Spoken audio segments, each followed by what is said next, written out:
اعوذ باللہ من الشیطان الرجیم بسم اللہ الرحمن الرحیم اعلموا اللہ تعالیٰ فرماتے ہیں کہ خوب جان لو انما الحیات دنیا کہ بے شک دنیا کی زندگی لعب لہو کھیل اور تماشا ہے وزینت اور تمہارا کیا ہے آرائش کرنا زبائش کرنا سجنا و تفاخر بینکم اور تمہارا فخر کرنا آپس میں و تکاثر اور کثرت فی الاموال مالوں کی والاولادی اور اولاد کی. پھر اللہ نے آگے ارشاد فرمایا کمثلی جیسے کہ مثال غیث می کی بارش کی اعجب الکفار کہ بارش جو ہوتی ہے وہ کس کو کفار یہاں پہ کفار آیا ہے. کفار کیوں آیا ہے؟ کفار اس وجہ سے آیا کہ جیسے کفار جو ہوتا ہے نا اپنے اندر آخرت کو چھپاتا ہے نا، اسی طرح یہ یہاں پہ اس کا مطلب کسان ہے کہ اللہ تعالیٰ فرماتے ہیں کہ بارش جو ہے وہ بلی لگتی ہے کسان کو، ایسے ہی کسان جو ہوتا ہے فصل کے اندر چھپاتا ہے کیا بیج چھپاتا ہے. اس لیے یہاں پہ اس کو ہم کفار نہیں پڑھیں گے، یہاں پہ ہم پڑھیں گے کہ جیسے کہ بارش جو ہوتی ہے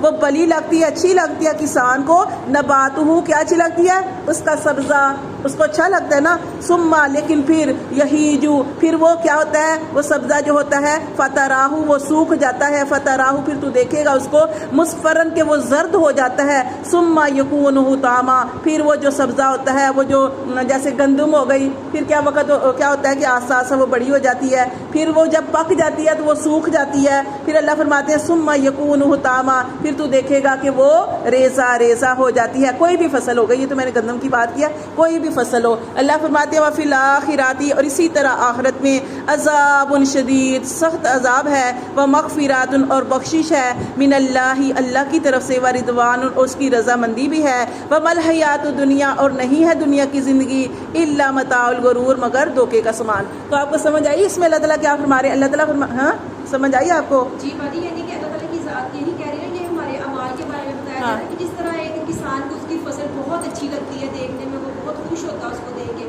لیکن اس کے بعد وہی فصل جب سوکھ جاتی ہے زرد ہو جاتی ہے، اس کے بعد وہ سوکھ کے پھر وہ تنکا تنکا ہو یعنی آہستہ آہستہ وہ ختم ہو جاتی ہے نا، جو بھی فصل لگاتی ہے آخر اس نے ختم ہونا ہی ہے.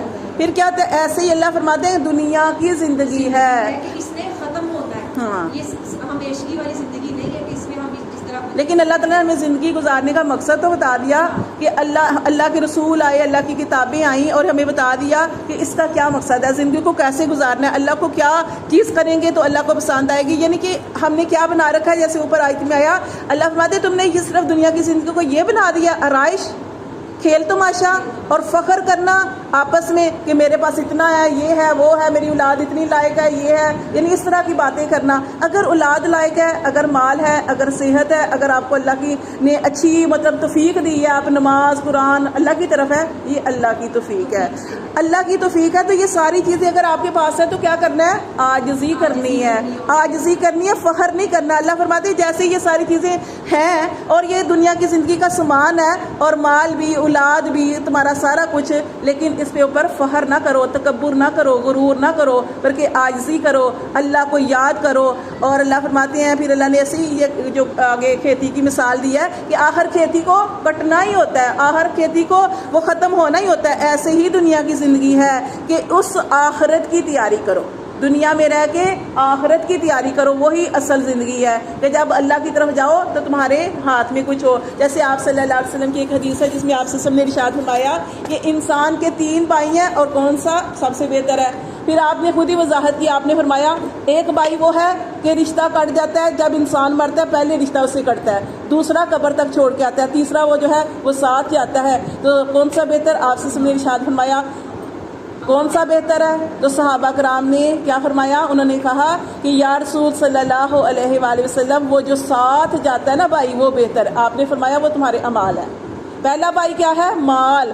جب انسان مرتا ہے تو سب سے پہلے جس سے تعلق ٹوٹتا ہے نا وہ انسان کا مال ہے، اور اس کا مال نہیں رہتا. بے شک اس کا مال تھا، ڈیروں ڈیر تھا، بینکوں میں تھا، اس کے پاس تھا، پراپرٹی تھی، وہ اس کی نہیں رہتی، اس کی نسلوں کی آگے ہو جاتی ہے، اس کے حقداروں کی ہو جاتی ہے، میراث اس کی نہیں رہتی. اسی طرح دوسری چیز جو ہے اولاد ہے وہ صرف قبر تک جائے گی، قبر کے اندر نہیں جائے گی.